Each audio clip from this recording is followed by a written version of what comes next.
السلام عليكم ورحمة الله وبركاته.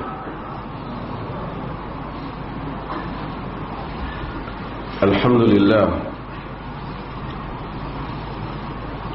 نحمده ونستعينه ونستغفره ونعوذ بالله من شرور أنفسنا ومن سيئات أعمالنا. من يهده الله فلا مضل له ومن يضلله فلا هادي له. أشهد أن لا إله إلا الله وحده لا شريك له وأشهد أن محمدا عبده ورسوله. أما بعد. Hadirin dan hadirat yang dirahmati Allah, genjak main depan sikit. Saya tak buang meja.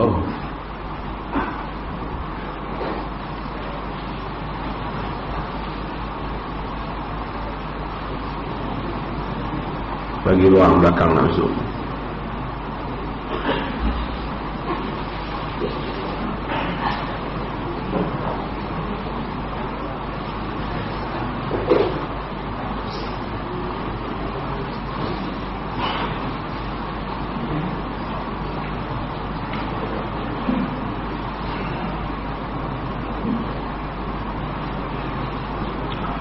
وعن أنس رضي الله عنه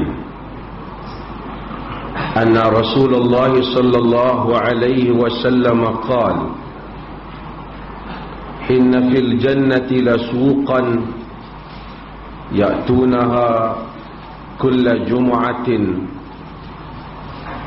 فتهب الريح الشمال فتحثو في وجوههم وثيابهم فيزدادون حسنا وجمالا فيرجعون إلى أهليهم وقد ازدادوا حسنا وجمالا فيقول لهم أهلوهم: والله لقد ازددتم بعدنا حسنا وجمالا. فيقولون: وأنتم والله لقد ازددتم بعدنا حسنا وجمالا. رواه مسلم.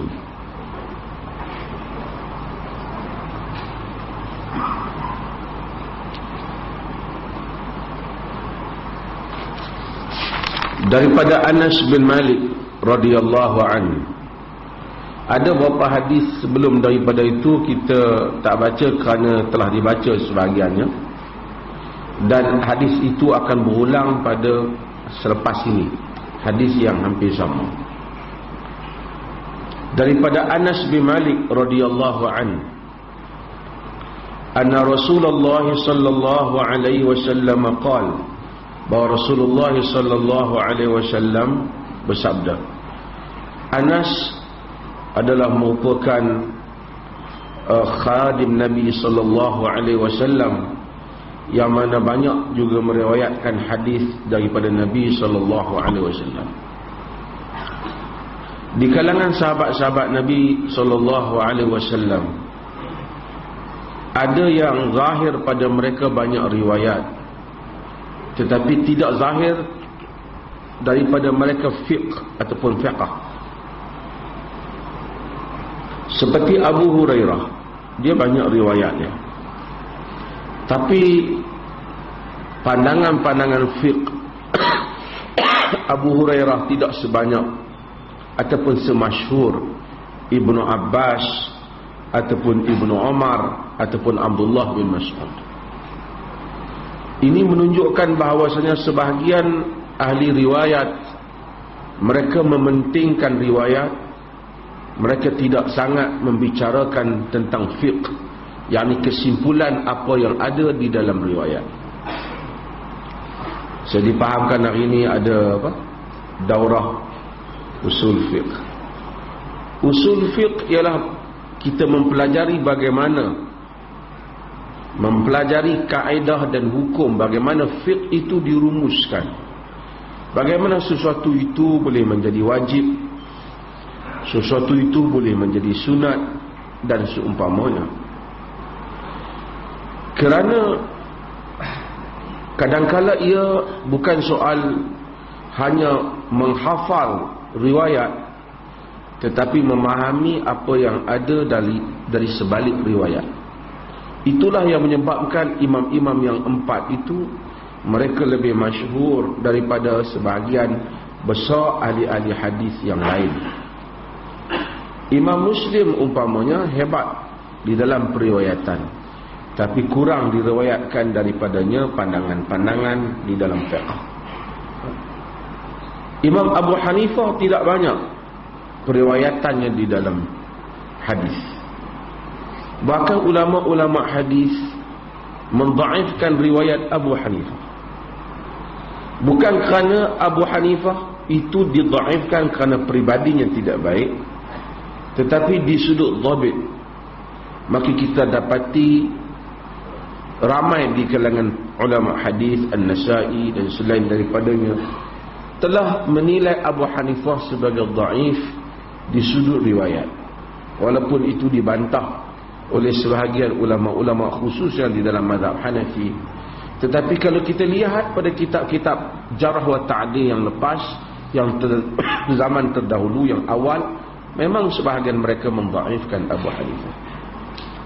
Bukan kerana pribadi dhaif, tetapi kerana kekuatan riwayat di sudut dhabit. Di sudut dhabit, dia bukan dari kalangan ahli riwayat. Tapi kita tidak pernah, orang tidak pernah mempertikaikannya di sudut dia sebagai ahli fiqh, ahli fiqh. Al-Imam Syafi'i, dia selepas Abu Hanifah, Imam Malik. Imam Malik dia menggabungkan semua. Sebab disebut bahawasanya Malik ini alim di dalam hadis dan sunnah. Alim bil hadis was sunnah jami'an. Kerana para ulama seperti Abdul Rahman bin Mahdi membezakan antara hadis dan sunnah. Dia kata Sufyan al-Thawri alim bil hadis, wal Auza'i alim bis sunnah, wal Malik alim bihima jami'an. Ada ulama yang alim dalam hadis, ada yang alim dalam sunnah. Malik itu alim dalam hadis dan sunnah. Kerana di kalangan para ulama ada yang membezakan hadis dengan sunnah. Sunnah lebih merujuk apa yang diamalkan daripada apa yang diriwayatkan. Kerana bukan semua yang diriwayatkan itu diamalkan oleh kita. Sebahagian riwayat itu mansukh umpamanya, telah dibatalkan. Sebahagian mungkin khusus kepada Nabi SAW, seperti kahwin lebih daripada 4, ada di dalam hadis, tetapi ia tidak menjadi sunnah kepada kita. Sebahagian ada riwayat Nabi wisal, sambung di dalam puasa umpamanya. Kita tak boleh sambung puasa, tak buka, besok pula sambung. Kita wajib buka. Hanya Nabi SAW boleh lakukannya. Khas untuk baginda, tidak menjadi sunnah walaupun ada di dalam hadis. Maka ulama-ulama, orang seperti Imam Malik terkenal alim, bukan saja seorang muhaddis tetapi seorang faqih.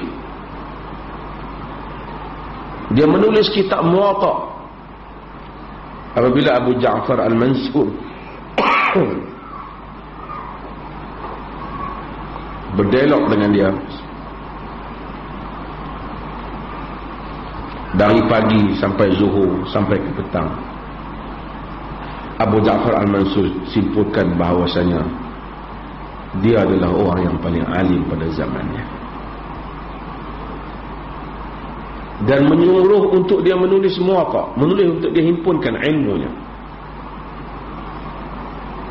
Dan dia telah menghimpunkan ilmu, dan khalifah meminta kepadanya supaya dia menjauhkan rukhsah Ibn Abbas wa syada'id Ibn Umar.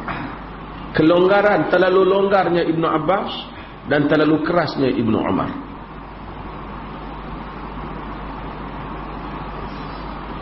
Malik, saya sebut bahawa ni Imam Malik ni imam Darul Hijrah. Orang lain semua hijrah. Orang lain, kalau Abu Hanifah dia di Iraq, mengambil ilmu Abdullah bin Mas'ud yang berada di Iraq. Selepas Abu Hanifah, Imam Malik di Madinah, tak pergi mana, ngaji dengan orang Madinah. Semua guru dia orang Madinah.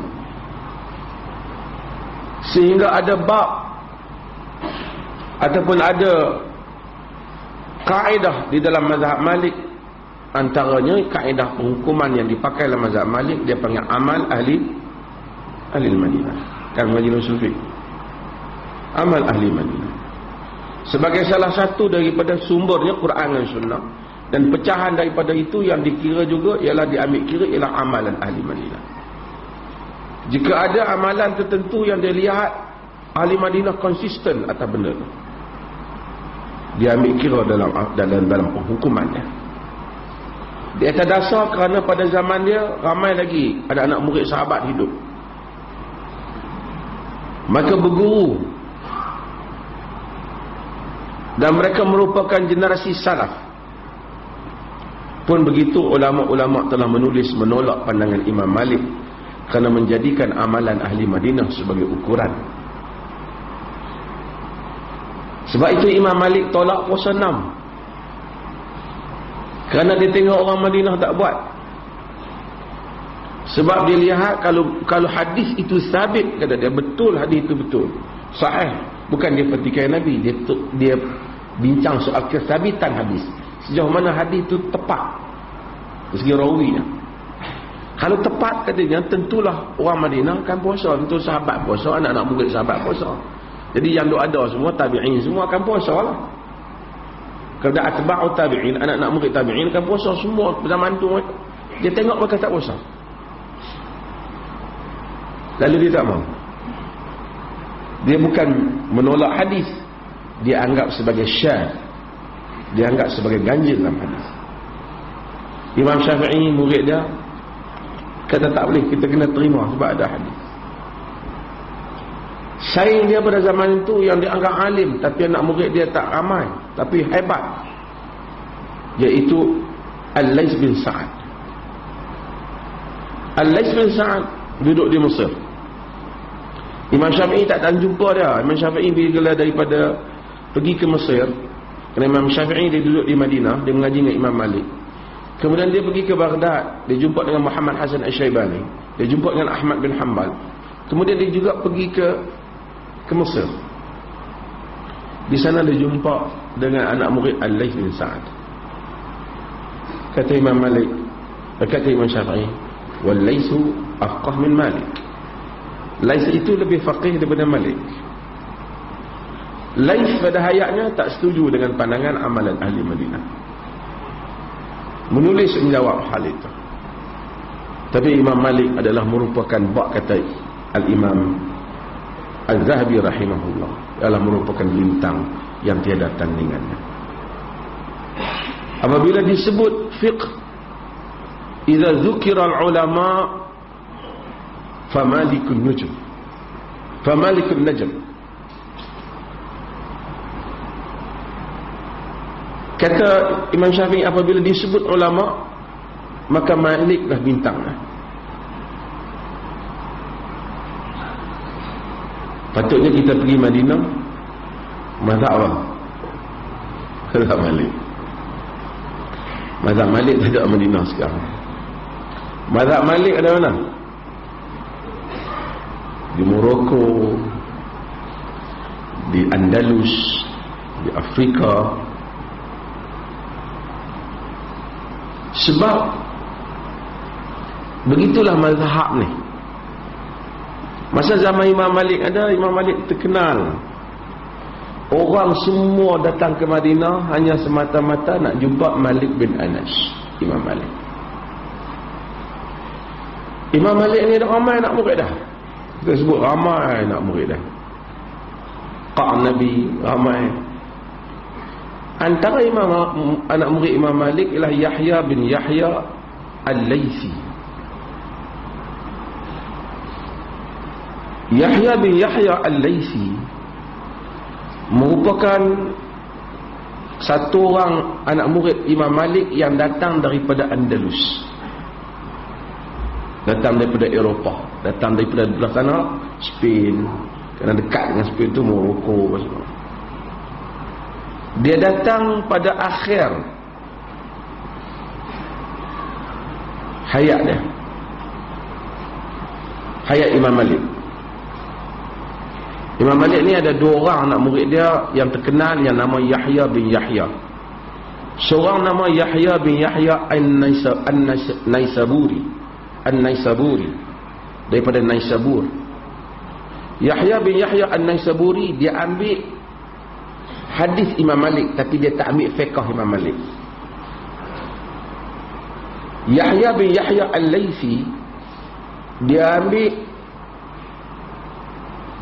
riwayat daripada Imam Malik, Muwatta, dan dia juga ambil fiqh Imam Malik. Dia meriwayatkan daripada Malik semua kitab Muwatta, kecuali dalam Kitabul I'tikaf dia ragu sama ada dia ambil daripada Malik ataupun selainnya, tapi dalam riwayat dia kata dia ambil daripada Ziyad bin Abdul Rahman Asy-Syattun.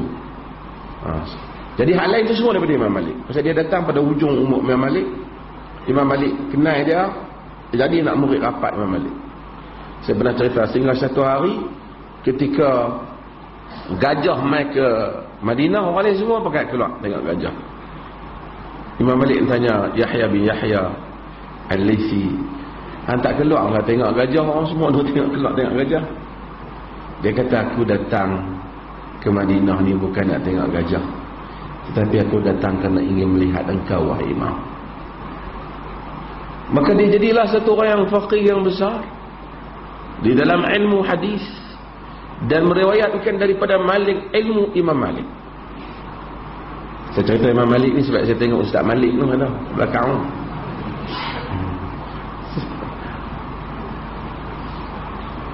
Dialah yang membawa ilmu Imam Malik ke Andalus.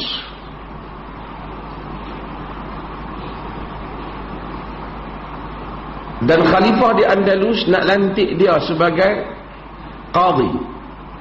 Qadhi al-Qudah ni ketika itu maksudnya dia nak lantik sebagai mufti utama. Dia tak mau. Tapi oleh kerana dia hebat, tidak ada seorang pun yang dilantik jawatan melainkan khalifah akan rujuk kepada dia.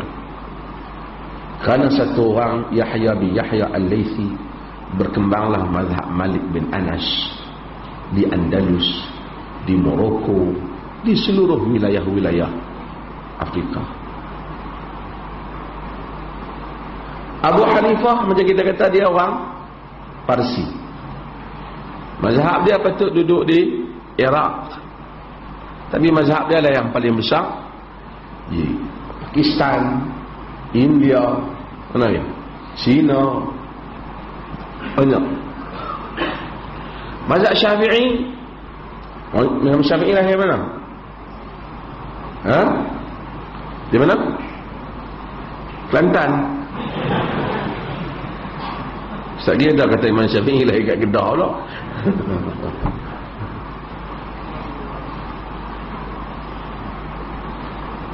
Daripada Palestin, tapi dia betul-betul Quraisy, keturunan Nabi.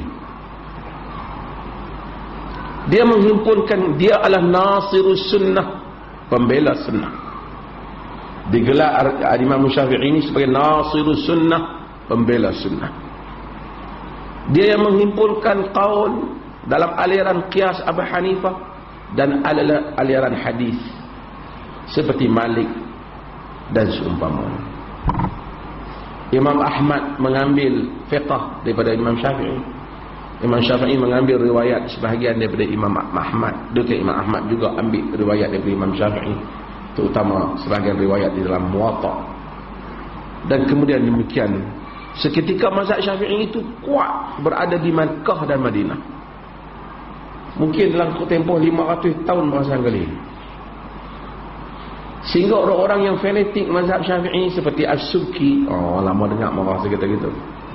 Tak apalah, Subki itu hebatlah, tapi ada musuh fanatik juga. Dia kata bukti dalil yang paling kuat yang membuktikan benarnya mazhab Syafi'i itu, kata Al-Subki, ialah kerana mazhab Syafi'i itulah mazhab yang diamalkan di Masjid Nabi dan di Masjidil Haram,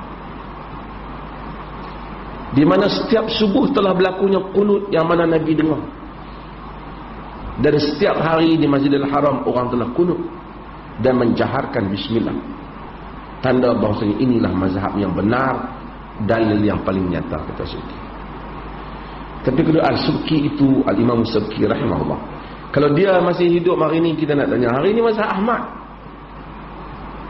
qunut tidak dibaca dan tidak dijaharkan bismillah, adakah kebenaran yang semalam telah terpadam? Maka sebab itu, bukan itu cara mengukurnya.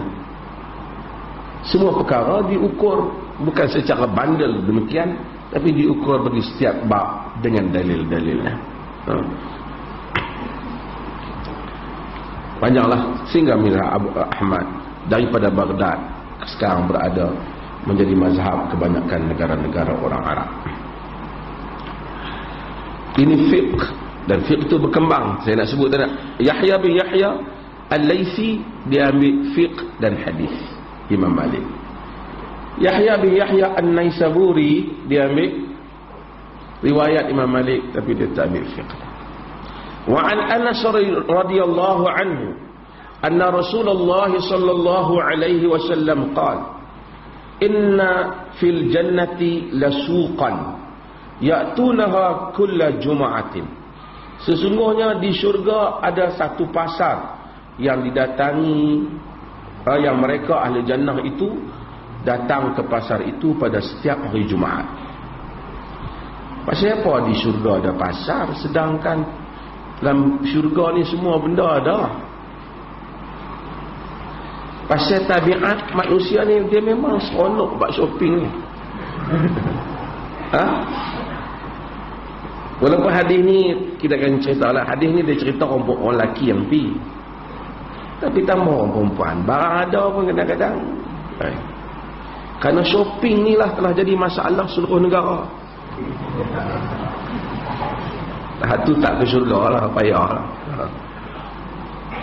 Tapi orang hak biasa ni, kita tengok Allah, orang shopping ni hebat. Macam saya cerita tuan-tuan pergi tengok di Paris, di London, tengok orang membeli ni ajaib. Kasut pun harga belah-belah ribu, baju bukan 10,000, 20,000, 100,000. Kita pun tak tahu, kereta boleh bubuh dalam poket baju. Kita tengok biar betul 2-3 kali kita belik harga. Banyak tempat-tempat yang hebat. Tuan-tuan pergi ke Harrods, tengok gedung yang hebat tu, tempat baju-baju dia mahal, beg-beg dia mahal, penuh, terutama. Tapi setiap kali kita masuk, mesti kita akan jumpa orang Malaysia, kerana orang Malaysia kaya. Sebab kita ada GST.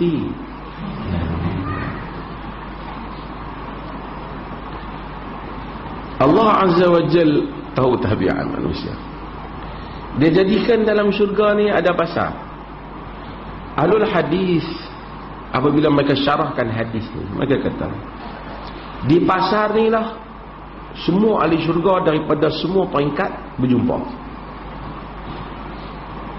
Pi macam mana di syurga mereka boleh bergerak. Kita boleh, manusia masuk syurga, mudah-mudahan Allah jadikan kita masuk syurga, boleh bergerak di mana saja yang kita kendaki dengan izin Allah Jalla wa'ala. Jadi kata dalam hadis ni, ahli syurga akan datang ke satu pasar di syurga tu. Syurga ni arduhas samawati wal ardh, luasnya seluas langit dan bumi. Luas sungguhlah syurga ni, kan?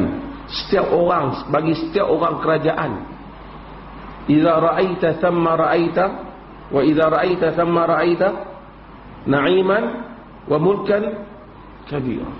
Bila kamu tengok balik, bagi setiap orang yang dalam syurga satu nikmat dan kerajaan yang sangat besar.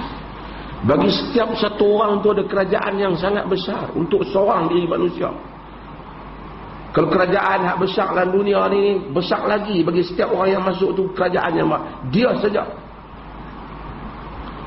Luehnya yang Allah sedia. Sebab tu Tuhan kata bumi sempit. Kalau nak dibandingkan mata'an ghurur, penipuan saja. Nak dibandingkan kata Rib'i, min dhiqid dunya ila si'atid dunya wal akhirah. Daripada dunia yang sempit kepada keluasan dunia dan akhirat. Jadi hari Jumaat dia pergi pasar. Kata mereka, di sinilah jumpanya semua orang ni jumpa orang ni, jumpa orang yang lebih hebat daripada kita. Kerana bagi setiap syurga ni ada ghuraf, dia ada tingkatan-tingkatannya yang tak tercapai antara tingkatan bawah dibandingkan dengan tingkatan atas. Dalam hadis Nabi kata, bagaikan satu tingkatan dengan tingkatan yang lain, bagaikan melihat satu bintang yang halus, ataupun planet yang cahaya yang kecil tu kita tengok. Kita tak tahu punya jauh tu bintang tu berapa ribu ratus tahun perjalanan cahaya. Bahasa sebahagiannya ribu tahun. Begitulah beza antara satu lapis ahli syurga dengan yang lain. Sebahagian ulama hadis syarah hadis ni, dia kata tapi dia berjumpa di pasar. Mereka membeli di pasar. Hadis ni kata fatahubbur rihus shimal, kemudian bertiupnya angin daripada shimali, daripada daripada mana? Utara, selatan, timur, daripada barat. Daripada barat. Maka tiup kepada mereka. Dalam sebahagian riwayat Imam Ahmad, dia tak sebut perkataan shimal tu, dia kata habbatur rih, maka telah bertiuplah angin. Dalam riwayat Ad-Darimi, dia kata fayab'atsullahu ar-rih, Allah Ta'ala bagi apa? Fayab'atsullahu alaihim rihan, Tuhan hantar angin kepada mereka. Setiap kali dia pergi ke pasar tu, biasanya orang pergi pasar balik bawa pasar kan. Kita kata bawa ikan lah, pasal kita terbayang pasar macam ni lah. Suk ni maksudnya market lah. Market ni market macam-macam. Kalau kita pergi market ikan, bawa ikan lah. Kalau market beg tangan mahal tu, bawa beg tangan tu lah, demam lah negara kita kan. Macam-macam kan.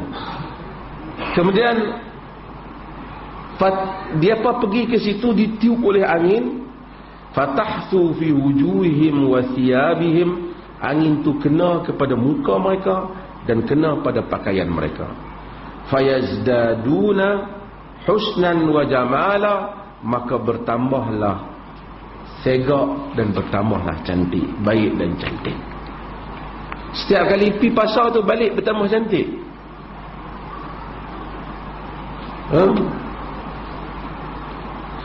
Fayarji'una ila ahlihim, mereka balik kepada keluarga mereka. Wa qad izdadu husnan wa jamalan, bertambahlah balik mai tengok kat isteri di syurga masing-masing ni, di bilik masing-masing, di tingkat masing-masing ni, dia tengok lagi cantik daripada masa dia keluar tu, patah balik lagi cantik, lagi segaklah kekasih dia ataupun suami dia ni. Fayaqulu lahum ahluhum, sehingga isteri-isteri dia yang dalam syurga kata, wallahi laqad izdatun ba'dana husnan wa jamala, telah bertambahlah kamu ni, laqad izdatun ba'dana husnan wa jamala, telah tambahlah kamu ni elok dan cantik. Dan dia pun balas balik, fayaqulu wa antum wallahi laqad izdattum ba'dana husnan wa jamala, kamu pun bertambah elok dan cantik, isteri dia. Sebahagian ulama dia kata, ni saya tak setujulah syarah ni, tapi saya sebutlah dah sebahagian. Dia kata hadis ni menunjukkan bahawasanya yang patut pergi pasar orang lelaki, orang perempuan duduk rumah. Pasal di syurga pun lelaki pergi dah. Tapi hadis ni taklah nafi kata lelaki tak boleh, perempuan tak boleh pergi. Tapi dia cerita bila pergi pasar tu balik bertambah cantik. Jadi orang di syurga ni bertambah lawa, bertambah handsome, bertambah cantik. Yang Allah jadikan kurniaan dan hubungan mereka bertambah hebat antara pasangan-pasangan yang Allah Subhanahu Wa Taala jadikan. Kita dalam dunia ni kuih lama, kuih tak segak lah, kan? Ada juga orang kuih lama, kuih segak, kan? Tapi nak segak tu mana? Segak tang manis mata kita tengok dah lama duk tengok lah. Lama-lama tak dah biasa tengok, tak ada apa lah. Dulu tengok muka cekang elok, lama-lama tengok kedot lah, kan? Dulu tengok kuih elok slim, dah lama-lama kita tengok orang Arab kata lah, kan, macam bunyi gandum. Ada yang kuih, kan. Tapi macam tu lah manusia. Suami pun sama juga. Dulu handsome, elok, kuih lama, kuih tak segak, kuih kedot, kepala kuih botak, kan, macam-macam lah. Tapi syurga tak. Syurga bertambah. Sebab tu bila kita cerita syurga ni, kita kena cerita supaya orang ada syauq, ada rindu nak pergi syurga. Jangan kita cerita kita dengan buat reka cerita syurga ni, kita tak nak tengok. Ada kadang-kadang orang ni dia ceramah, dia main-main dengan syurga ni. Mungkin sekadang terlepas cakap pun ada lah. Ada kadang-kadang yang terlepas cakap, bila kita beritahu balik tu dia kata dia melawak. Cuma saya bukan nak tuju dah siapa-siapa, umum lah, semua pihak. Syurga-syurga ni, benda gaib ni kita tak boleh kot nak cerita syurga ni macam kampung rumah kita ke, macam hotel ke. Dia tak boleh buat macam tu. Sebab ini membabitkan soal janji hak Tuhan bagi. Tuhan kata la ainun ra'at wala udhunun sami'at wala khatara ala qalbil bashar. Mata tak pernah tengok, telinga tak pernah dengar, tak pernah terlintas dalam jiwa manusia. Tak boleh buat andaian-andaian yang macam tu. Kerana syurga ni benda gaib yang kita tak tengok. Neraka kita tak tengok. Kita buat cerita api neraka, buat api apa yang kita buat tak sama dengan hakikat yang sebenarnya. Tuhan kata dahsyat neraka, artinya tak terbayang kita. Setakat kita rasa dahsyat, terbakar, lompat-lompat macam tu lah. Tapi tentu azabun syadid, azabun alim, azab yang syadid, azab yang pedih, tentu dahsyat. Sebab tu kita cakap hak kita tahu. Walaupun ada kadang-kadang ada benda macam ni, benda gaib ni hak membabitkan akhirat, kita tak ada cerita, melainkan ada dalil. Kadang-kadang kita jadi penceramah lah, ni ramai macam-macam ceramah. Saya dengar mana ada penceramah mana belah Pulau Pinang, ceramah siap dengan mencarut lah. Tahan pula orang boleh duk dengar. Agama ini dia ada kesantunan dia, ada bahasa dia. Dia main dengan bahasa yang elok. Sebab tu Allah turunkan Quran bahasa dia elok. Ada keras dia, tapi dia Quran dia nak sebut pun, sehingga ulama bincang perkataan la masa tu sentuh ke, persetubuhan ke, pasal dipilih perkataan yang elok, santun perkataan dia.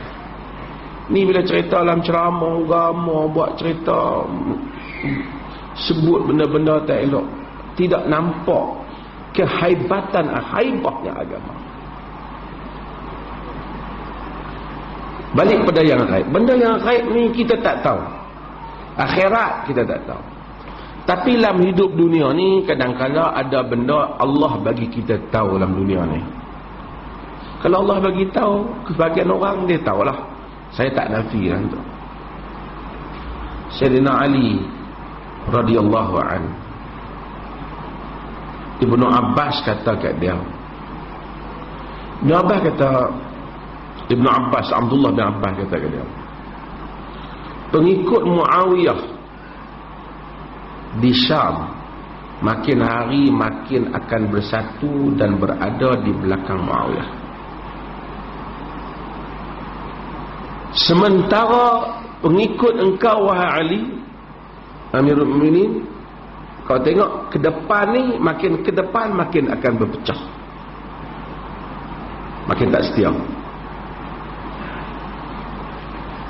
Ali dengar macam tu lah Ibn Abbas kata. Bila datang time betul, Ali tengok memang betul. Orang-orang di Kufah tak setia dengan dia. Dalam sejarah tuan-tuan, Muawiyah ni, Syiah marah Muawiyah, tapi Muawiyah ni semasa hayat dia, rakyat memang berada di belakang dia. Sebab seorang leader yang sangat bagus. Dia punya leadership tu menyebabkan solid rakyat di belakang dia. Orang Syam tak pernah petikaikan Muawiyah. Kalau main sokongan undi, kuat orang Syam dibandingkan orang Kufah kepada Ali. Walaupun kita hati bersama dengan Ali, dalam bukan kita kutuk Muawiyah, kita kata bahawasanya Ali lebih tepat dalam pendiriannya. Tetapi di sudut urus takbir, cara dia mengurus, cara dia memegang hati orang Syam, 40 tahun dia di Syam, dia merupakan pemerintah yang diterima oleh rakyat Syam. Sebab tu seorang boleh buat tesis tentang Muawiyah ni. Sebab saya sebut orang Arab, sehingga Arab panggil Sya'ru Muawiyah, rambut Muawiyah. Muawiyah kata-kata dalam politik macam tarik rambut. Kalau orang tarik, kita lepas, takut putih. Kalau orang lepas, kita tarik. Muawiyah bin Abi Sufyan kuat. Ali punya Kufah. Kufah ni ikut Ali, ada geng-geng Syiah dengung tu di Kufah. Tak setia pada Ali. Mereka lah yang mempunyai Al-Husain bin Ali kemudian. Sekarang ni Syiah banyak kat Malaysia ni. Buat macam-macam ni kan. Gabung dengan apa? Ya apa ni? Buat okey. Berlaku sebidik macam mana Ibn Abbas kata. Kata Ali lillahi dari Ibn Abbas, innahu la yanzuru ila al-ghaib min sitrin raqiq. Allah rahmati Ibn Abbas, sesungguhnya dia melihat kepada ghaib di sebalik tabir yang nipis. Tengok kepada yang ghaib di sebalik tabir yang nipis. Maksudnya Ibn Abbas bukan boleh nampak benda ghaib, tapi ada orang di sebalik tabir, macam kita tengok benda di sebalik tabir langsir yang nipis, kita nampak tak apa nak clear, tapi kita macam nampak. Dan ada orang yang kadang-kala Allah Ta'ala singkapkan beberapa benda, dia nak detail dia tak tahu, tapi dia boleh. Yang ni berlaku lah. Sebab itu Al-Imam Ibn Qayyim, dia bernama Dewan ni, dia anak murid Ibn Taymiyah rahimahullah. Kata Ibn Qayyim dalam Madarijus Salikin, bahawasanya aku telah lihat banyak perkara ajaib kat Ibn Taymiyah ni, yang mana kat Syekhul Islam Ibn Taymiyah yang tak aku dapati pada orang lain. Banyak perkara-perkara yang dia bagi tahu kemudian berlaku. Banyaklah. Antaranya Ibn Taymiyah bagi tahu bahawasanya tentera Tatar akan menyerang Syam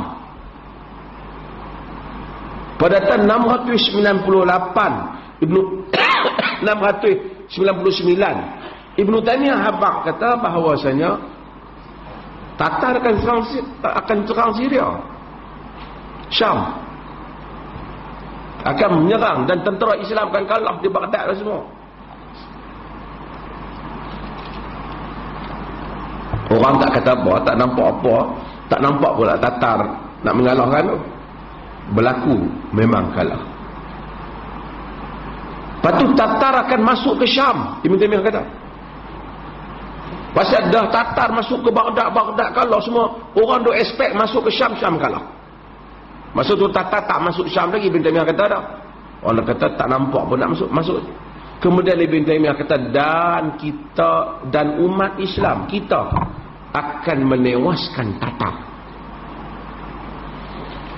Orang tak sampai dikatakan 30 kali Ibn Taymiyah pada beberapa tempat bersumpah dengan wallahi tentera Islam akan menang kali ini di Syam. Kita akan menang.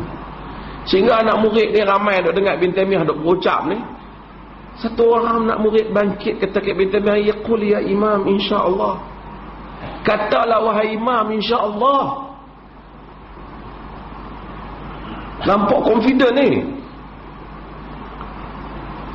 Kata Ibn Taimiyah, insya-Allah tahqiqan la ta'liqan. Insya-Allah yang pasti, bukan sekadar nak mengulas ayatnya. Bila mari masuk Ibn Taimiyah hantar yang mengempalai peperangan dan tatar tewas ketika masuk ke Syam.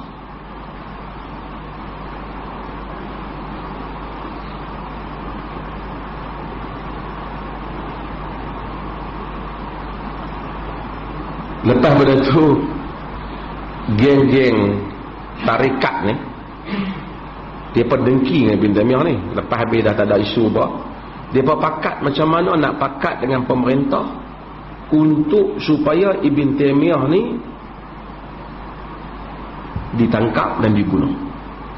Pasal masa tu dakwah dia duk hebat ni. Anak murid mai jumpa Ibn Taimiyah susah hati, kata duk dengar cerita ni. Sekarang ni raja hak duk ada ni duk sokong depa ni. Jadi Ibn Taimiyah rahimahullah kata, depa nak bunuh kau. Depa dah pakat dah, dia jumpa orang besar dah buat sepakat perancangan yang rapi memang nak jatuhkan hukuman mati. Kata Ibn Taimiyah, Ibn Qayyim kata kat kami semua, la yasiluna ila dhalika abada. Depa tak akan dapat buat sampai peringkat macam tu. Lepas tu dia kata habis, yahbisuna ni. Dia habis tu mereka akan kurung kau. Apa yang mereka buat? Lepas tu mereka akan kurung aku. Wa yatulu habsi, dan akan panjang tempoh aku dikurung. Betul dia begitu. Semua kata Ibn Taimiyah, akhruju wa atakallamu bisunnah ala ru'usin nas. Kemudian hampa akan dapati aku akan keluar dan kemudian aku akan bercakap tentang sunnah di hadapan khalayak manusia. Kata Ibn Qayyim, semua itu berlaku. Yang ni dia satu bab daripada karamah, firasah yang Allah berikan kepada orang-orang yang saleh. Kata Abdullah ibn Zubair, orang-orang sesiapa yang tak dapat melihat sesuatu, malam yastati' an yara syai'an bi ra'yihi lam yara bi 'ainai. Sesiapa yang tak dapat melihat sesuatu dengan pandangannya, tak dapat melihat dengan matanya. Sebab itu bila orang saleh kata kita, tak usah kot. Kalau dia saleh, pegang kepada sunnah, kita pakai cakap dah. Kadang-kadang Tuhan lontarkan pada dia ada benda yang mungkin dia melihat sesuatu min sitrin raqiq, bukan dia nampak yang gaib, tapi agakkan dia tu benar. Agakkan dia tu benar. So syurga ni, cuma syurga ni kita tak boleh lah nak andai-andaikan syurga. Hak ni gaib ni, hak saya cakap ni dalam hidup kita. Cuma bila bercakap tentang syurga, ada hadis kita baca ni. Wa an Sahl bin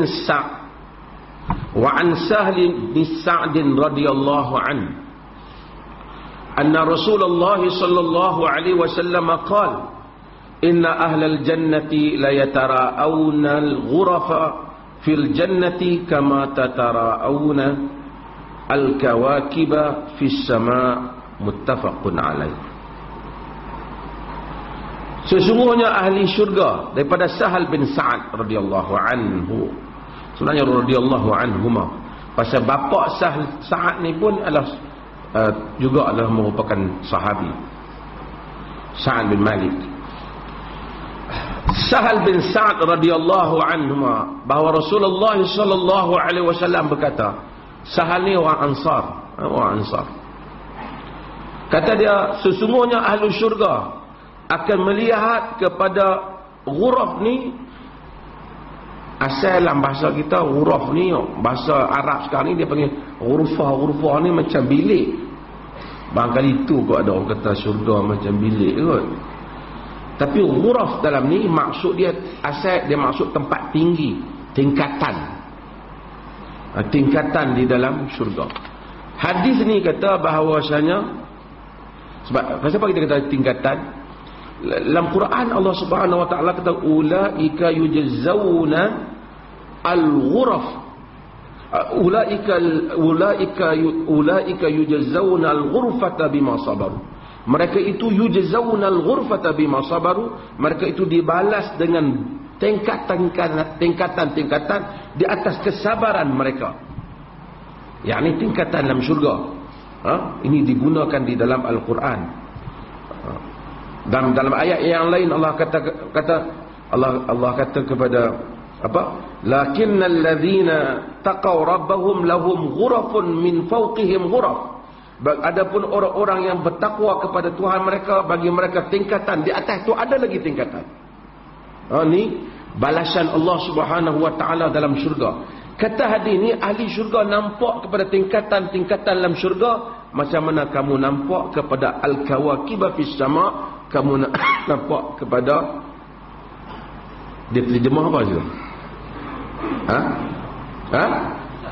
Bintang ni orang Arab dulu dia tak beza sangat masalah planet ke apa, tapi kawakib ni, kaukab ni bermaksud bintang yang kecil yang dia nampak tak bersinar sangat tu kan. Sebenarnya dia planet. Jadi macam mana kita nampak halui jauh tu, macam itulah antara kita dan orang lain yang tingkat dia lebih tinggi daripada kita di dalam syurga. Masya Allah. Hak kita duduk tu hebat dah. Nak, mudah-mudahan nas'alullah al-jannah. Kita minta kepada Allah. Hak ahli syurga hak duduk tu hebat dah. Hak atas dia hebat. Hebat tu kita tengok, oh yang ni kot satu tempat lah, tapi hak bilik tu hebat sikit, bilik ni tak ada. Oh kot beza tingkat dia tu mungkin dari sini ke bulan tak. Beza tingkat dia tu sampai macam tu lah. Sampai bintang hak paling halus sekali tu kita nampak perlahan-perlahan cahaya dia. Itulah beza antara satu tingkat kepada tingkat yang lain di dalam syurga. Hebatlah syurga ni. Sebab itu semua perjuangan hidup ni tak ada makna kalau tak berakhir dengan syurga. Mufti ke, syekh ke, mengaji ke, usul fiqh ke, ulum hadis ke, kalau tak masuk syurga tak ada faedah. Mesti usaha kita ke arah masuk syurga. Dan nak masuk syurga ni setengah orang dia fikir mudah masuk syurga ni tak. Pi umrah masuk syurga. Walaupun banyak amalan nak masuk syurga tu mudah nampak, tapi nak masuk neraka pun mudah juga. Dan ini kita nak kena hati-hati bila kita bagi penerangan agama pada orang. Di samping berikan harapan, jangan biar orang ini melampaui batasan Tuhan. Dalam perang Khaybar, dalam riwayat Imam Muslim, sahabat tengok orang tu mati, orang ni mati, syahid, fulan syahid, ada rajul syahid, orang ni mati syahid, orang ni mati syahid, orang ni mati syahid. Nabi SAW tengok satu orang yang mati dalam perang Khaybar. Orang kata kepada syahid, Nabi kalla inni ra'aituhu fin nar fi burdatin ghallaha, fi burdatin ghallaha. Nabi kata kalla inni ra'aituhu fin nar fi burdatin ghallaha. Tidak, kata Nabi, aku tengok dia duduk dalam neraka disebabkan kerana selendang yang dia curi semasa fi Khaybar, semasa Khaybar. Curi selendang, mati syahid, tak masuk syurga, masuk neraka dulu. Oh, curi bilion-bilion ni, juta-juta ni tak tahu lah kan. Selendang negeri kita bagilah tak ada siapa curi, kita cerita negeri lain lah kan. Curi satu selendang burdah, dalam sebagian riwayat rida, kain selendang dia pun macam duk letak selendang, dia ambil kat dia. Benda tu benda harta awam lah, bila jadi rampasan tu jadi hak negara punya, dia ambil satu bubuh dia, tak bagi ke orang. Nabi kita kena nampak dia masuk neraka. Tapi kalau kita ambil duit awam, lepas tu kita pergi umrah, ataupun kita ambil duit awam, lepas pada tu kita apa? Kita pergi duk buat ibadat, zikir, adakah boleh selesai kita? Kau ni mati syahid, patut mati syahid ni masuk surga tanpa hisab. Ini benda nak kena bagi orang faham bahawasanya kalau harta sama-sama kita, tak apalah kita minta maaf. Kalau setakat kau tu minum arak, minta ampun dengan Tuhan. Kalau dia berzina juga, dia minta ampun dengan Tuhan. Tapi kalau dia rosakkan harta awam, ini salah. Dan kita ada mentaliti yang salah, orang kita. Kalau orang tu dianggap ada kes curi 500,000, 1 juta, dia boleh muncul, dia khalayak ramai, kaya dulu dia dan tibai orang 1 juta lah. Tapi kalau ada satu orang kes khalwat, mai seorang abang metro ke apa, pergi ambil buruh muka depan, khalwat, satu kampung kata teruk, 10 tahun duk kata teruk memanglah satu kesalahan. Tetapi yang sebenarnya kesalahan tu, nak tuduh zina tak boleh lagi, baru dia dulu antara dia dengan Tuhan lah. Tapi yang ambil banyak tu, yang tu jadi okey balik kemudian. Pas kemudian pula tukang peti naik atas pentas jadi okey.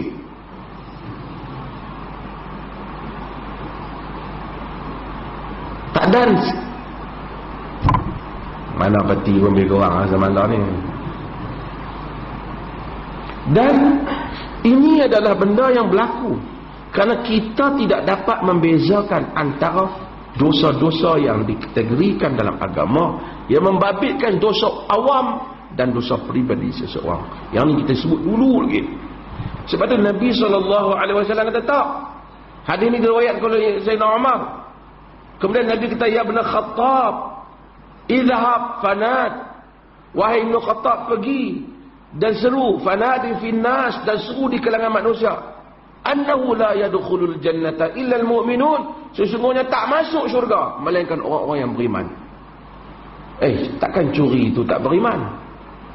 Dia curi selendang saja, tapi kerana itu lambang kepada perbuatan orang yang tidak beriman. Duduk di medan jihad dah, saatlah dia dengan syurga, pergi ambil lagi benda tu. Maka kita baca bab syurga, dan mudah-mudahan Allah Subhanahu wa taala rahmati kita, kerana syurga ni tidaklah semudah seperti yang dijangka, memerlukan usaha yang besar. Kalau tidak, para anbiya tak berkorban, para sahabat tidak berkorban, hanya semata-mata kerana nak masuk ke syurga. Wallahu taala alam. Kita buka ada soalan.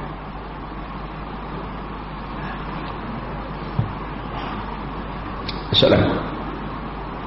Ngaji banyak daripada pagi tadi, kita jangan apa.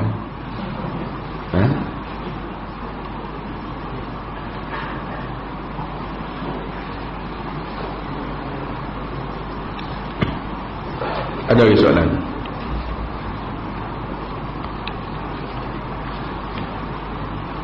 Soalan ni bukan tanya orang ni, tapi tolong berikan penerangan tentang ain, bagaimana nak mengelakkan ain. Ain ni kita dah sebut dulu. Ain ni adalah satu benda yang sukar, kata Al-Imam Ibn Qayyim dalam Zadul Ma'ad. Susah nak faham al-ain ni. Ain ni benda yang Nabi kata, "Lau kana syait sabiqal qadar la sabaqahu al-ain." Jika ada sesuatu yang sabiqal qadar, yang boleh menyaingi qadar, sabiqal qadar la sabaqahu al-ain, dan saya ain dapat menyaingi qadar. Tapi tak mendapat menyaingilah kalau ada. Kerana ain ni memasukkan seseorang di dalam kubur. Ain ni dia satu, ain ni asal daripada kataan apa? Mata. Orang putih kata, orang Melayu kata, orang Melayu kata apa? Kena mata. Mata-mata lain.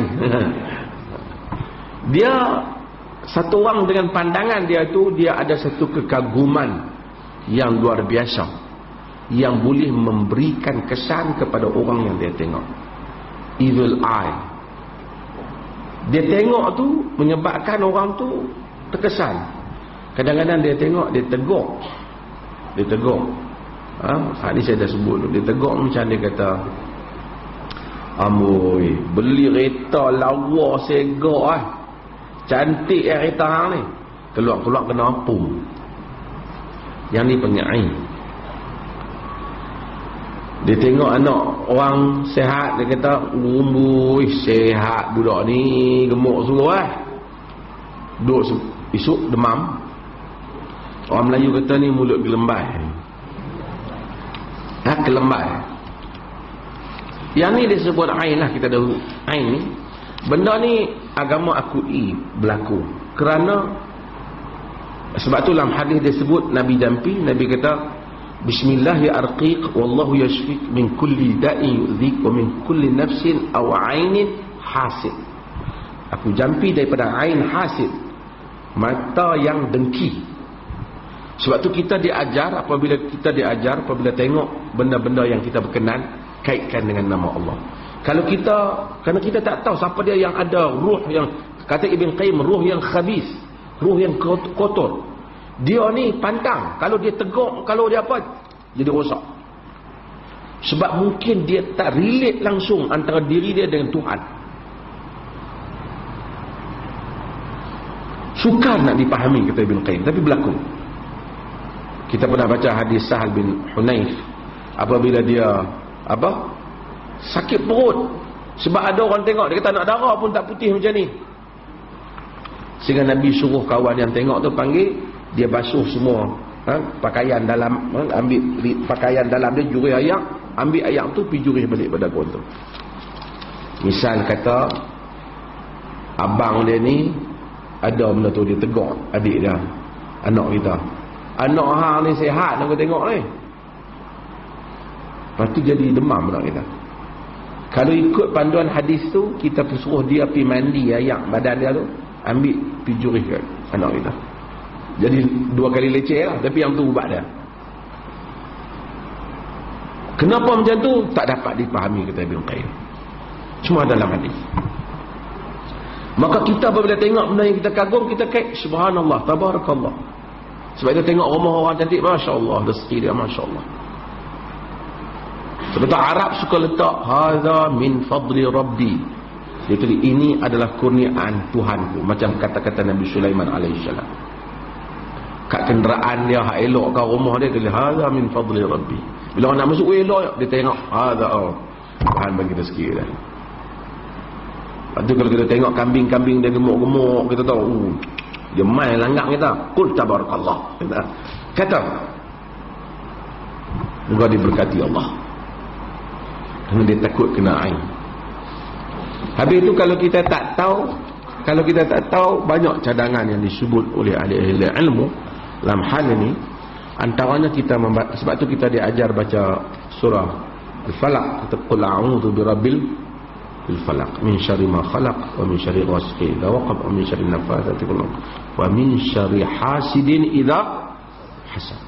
Hasidin idza hasad, orang yang hasad apabila hasad itu termasuk ain.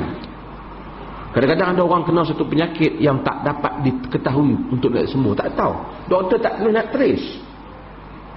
Orang dulu main tengok, dia orang Melayu dua lah, pergi doktor, pergi bomoh. Bomoh hampuk temikai tu lagi mau kan. Temikai elok. Bomoh tu tak lintas kot ni. Kalau lintas tahan tak kan. Sembang dia. So dia hampuk derian kan pula. Tapi mau jemput atas belakang, dia jemput atas jalan.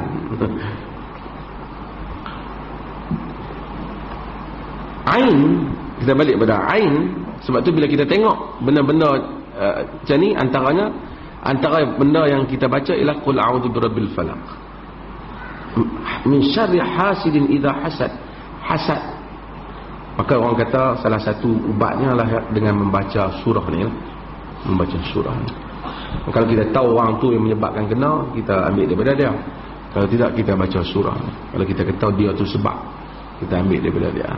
Kita suruh dia basuh sebahagian daripada pakaian dalam diri dia, ataupun kain dalam diri badan dia, ataupun ayak tangan dia apa, kita simbah kepada orang yang kena. Sebagian orang kena penyakit, orang tak tahu penyakit apa. Tengok dia, doktor kata tak sakit. Pi bomoh kata, bomoh pun teris. Ada bomoh hak tak jujur, dia bila pun hantu ayah kan. Ni ada hantu ni ada kena. Kita pun tak tahu macam mana dia boleh tahu kan. Cuba tengok bomoh hak pi pecah temikai kan. Ada orang percaya kat dia tu. Hak duduk belakang tu kawasan kau percaya kat dia kan. Kita tengok dia baca surah Yasin pun tak betul ya. Macam mana orang boleh percaya? Lu kata keluar pilah ajaran sesat apa dalam dunia ni pun ada lah orang ikut ni. Dia boleh wal Quran ni apa ni hakim dia kata. Ada orang percaya kan. Tapi kadang-kadang pergi kat bomoh. Kalau bomoh tu katalah bomoh ni jujur, dia kata bomoh tak ada hantu apa lah. Tapi kalau bomoh tak jujur, bila pun hantu kan. Kenapa orang suka tuduh hantu? Saya dapat kena hantu paling senang. Kalau orang kata ni kanser kan, dia pergi bawa kat sana, pergi apa, X-ray sana, pergi cari. Lah kali doktor kata tak ada pun barang ni, barang kanser tak ada. Susah lah. Tapi kalau kata hantu senang. Ada hantu dalam tu, nak panggil siapa try kan. Kalau bomoh tu kata ni kata hantu raya, ni kata hantu ayam, habis kau hantu lah juga kan. Dan tuduh hantu ni tak dibawa ke mahkamah kan. Jadi sebab tu bomoh senang. Kerja bomoh paling senang, duduk saja tuduh hantu. Katalah kita pipi bomoh apa kata bomoh apa hak cakap betul. Bomoh kata hantu tak ada. Ni bomoh betul ya. Doktor kata sakit tak ada. Kita fikir kau tu buat kot. Kadang-kadang kan kok pergi hak pengubatan yang baca Quran macam ni, dia kata tak ada syaitan ni. Kita pun heran, apa pasal apa dia ni jadi sakit. Dia kadang-kadang salah satu sebab yang ketiga ialah ain tadi ya. Ain tu satu macam saya dulu saya tanya Hasan Mustafa Bura, duduk serumah saya, yang kitab, yang tulis kitab Syarah Arba'in Nawawiyah tu, yang tulis fiqh manhaji mazhab Syafi'i tu. Anak dia tu Hasan Mustafa Bura, Syekh sekarang duduk sekali. Saya cuba urai ain ni. Dia kata ain ni bagi aku dia satu alam ni macam ada satu kecemburuan. Sifat Tuhan tu dia tak suka orang ni memuji, melebihkan, mengkagumi sesuatu tanpa dikaitkan dengan kebesarannya. Maka alam ni bertindak. Tapi kena kepada orang tu, kita. Maka dengan itu kadang-kadang orang tu kena penyakit ain ni. Tengok, tak cari kau kita. Bila kita tengok keadaan macam tu, bolehlah kita baca pada dia qul a'udzu birabbil falaq umpamanya berulang kali. Sebahagian mencadangkan dibaca di dalam air lalu disiram kepadanya. Tidak ada hadis yang sebut baca dalam air siram, tapi ialah kaedah perubatan lah, kerana boleh ditiup dalam air. Kalau kita tahu orang tu dalam hadis, kita suruh dia mandi dan ambil air dia dan disiram kepada orang yang kena.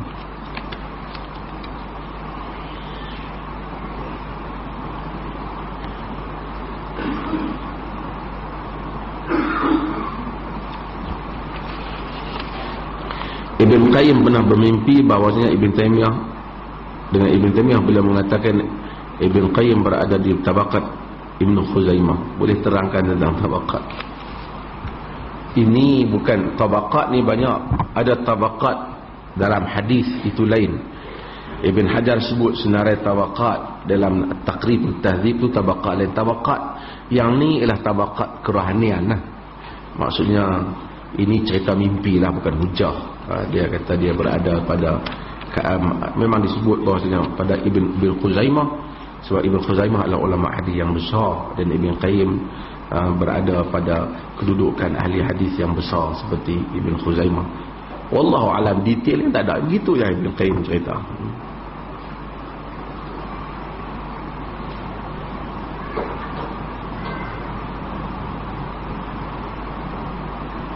Ada menyatakan bahawasanya pengajian Islam di universiti tidak dapat melahirkan ulama kerana tidak mengikuti tertib pengajian ulama-ulama Islam. Abang tertib ni macam mana? Baca kitab bagi patah balik lah, ke tengah dulu lah.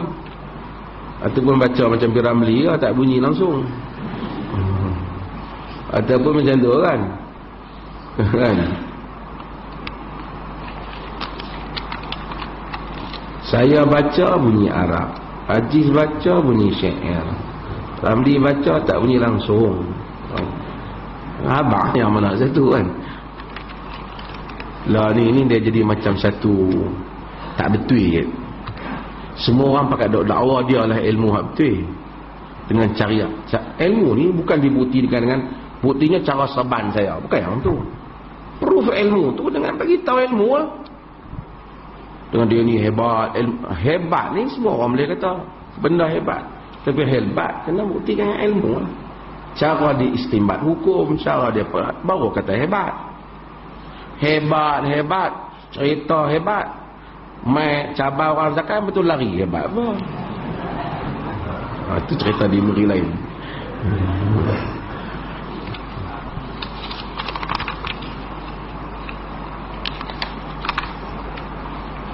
Kalau kita belajar ilmu-ilmu sufi tapi tidak belajar ilmu bahasa Arab macam mana? Kita mungkin akan faham sebahagian tapi tak akan dapat menghayati sebahagian besar lah. Boleh faham lah. Macam kita pergi belajar, kita pergi dengar orang cerita macam mana nak buat bangunan, kontraktor cerita, kita boleh kan faham. Tapi untuk kita sampai kepada dia tu tak boleh lah. Ataupun kepada seorang kita tengok dalam dokumentari ke National Geographic ke macam mana tentang engineering yang hebat-hebat ni, kita tengok kita faham macam mana dia pasang, tapi kita nak pergi faham teknik itu sehingga detail macam dia buat tu tak faham lah.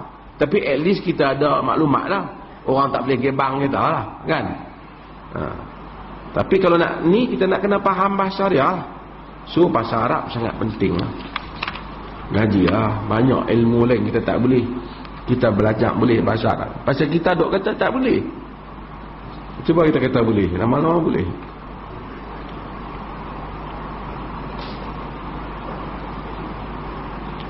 Ada tak hujah atau pandangan ulama mutabar tentang tidak angkat tangan apabila solat di belakang imam dan makmum yang membaca qunut, atau mereka sendiri melakukan perkara tersebut tidak angkat tangan?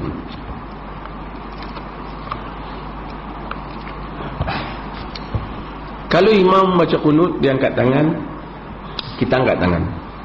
Tapi di sana ada pendapat yang menyatakan tak ikut angkat tangan, termasuk yang seingat saya ialah pendapat yang disebut oleh Syekh Abdul Aziz Abdullah bin Baz. Tapi secara umumnya innama ju'ilal imam liyu'tamma bih, dijadikan imam untuk kita ikut. Sebagian ulama ada menyebut bahawa tidak ikut kerana mereka menganggap itu sebagai bid'ah. Dan kalau kita pergi pada ringan sikit, kita kata itu sebagai marjuh, kaul yang lemah, maka kita boleh angkat tangan kerana imam angkat. Kita angkat tangan kerana imam angkat. Jadi kemudian bila cuma jangan imam tak angkat, kita pergi angkat pula. Itu macam orang pergi Masjidil Haram, imam tak angkat, dia angkat. Ada lagi soalan? Habis kot.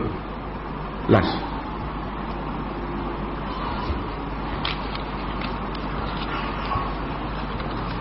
Semoga Allah Subhanahu wa taala rahmati kita semua insya-Allah. Tuan-tuan, kita di Perlis sedang nak buat sembahyang istisqa, tapi hari ini alhamdulillah telah hujan. Tapi di sini hujan lah. Mudah-mudahan insya-Allah Allah Ta'ala rahmati kita semua. Kerana bila berlaku hujan tak ada ni, ada beberapa keadaan yang kita boleh buat lah. Yang pertama ialah kita doa semasa khutbah. Khutbah Jumaat tu, dia doa lah. Kerana pada zaman Nabi SAW, apabila hujan tak ada, orang yang mengadu pada Nabi, di tengah Nabi duk khutbah, ya Rasulullah, halakatil amwal wa nqata'atis subul fa'aghithna. ya wahai Rasulullah, telah rosak harta dan telah terputus jalan, mintalah supaya diturunkan hujan. Nabi angkat tangan, doa, Allahumma aghithna, Allahumma aghithna, Allahumma aghithna. Ya Allah turunkan hujan, ya Allah turunkan hujan, ya Allah turunkan hujan. Nabi ni khutbah tak angkat tangan masa doa, melainkan apabila ketika minta hujan, ya? Masa tu dia berdoa dan angkat tangan. Maka kita angkat tangan lah. Itu salah satu cara. Cara yang lain ni ialah dengan istisqa lah, bayang minta hujan. Jumhur para ulama berpendapat sembahyang istisqa ni seperti sembahyang hari raya. Selepas daripada dia baca khutbah. Baca khutbah dan khatib dalam khutbah tu minta banyak istighfar, minta orang minta ampun kepada Allah, dan kemudian dia doa. Habis tu kemudian dia tukar. Nabi pusing pakaian baginda, rida dia pusing. Jadi menghadap ke kiblat dan pusing. Kalau siapa ada kain sebai ni pusing. Kalau Arab ni ada baju hak kat atas ni, dia pun pusing. Kalau tuan-tuan tengok Masjidil Haram tu, dia jadi imam, Syekh Imam Sudais ataupun Syuraim dia jadi imam, habis dia khutbah tu dia menghadap kiblat, dia akan pusing. Dan orang belakang, raja kan semua pakai bangkit, pusing pakaian. Tanda tafaul, minta sungguh-sungguh dengan Tuhan supaya diubah keadaan. Nabi masa doa pun, dan hadis Anas, fa asyara bi zahri kaffaihi ila sama. Nabi pusing tangan ni. Kedua tangan ni, zahir tangan ni menghadap ke langit. Bukan kerana nak tolak bala, jangan bagi main. Yang dia berkata salah, bukan maksud dia yang tu. Dia sebenarnya tujuannya ialah kerana dia minta supaya keadaan itu bertukar. Jadi pada bertukar lah. Tanda bukan saja sebut dengan mulut sehingga sungguh-sungguh. Macam kita bila cakap tu kan, maksudnya apa? Sungguhlah cerita tu, supaya sungguhlah minta tu. Tukar keadaan kita supaya minta keadaan itu bertukar. Cuma dalam mazhab Abu Hanifah dia kata tak ada sembahyang istisqa. Kita tak pakai lah itu kerana mungkin dianggap hadis tu tak sampai kat dia, kerana nyata hadis istisqa ni ada.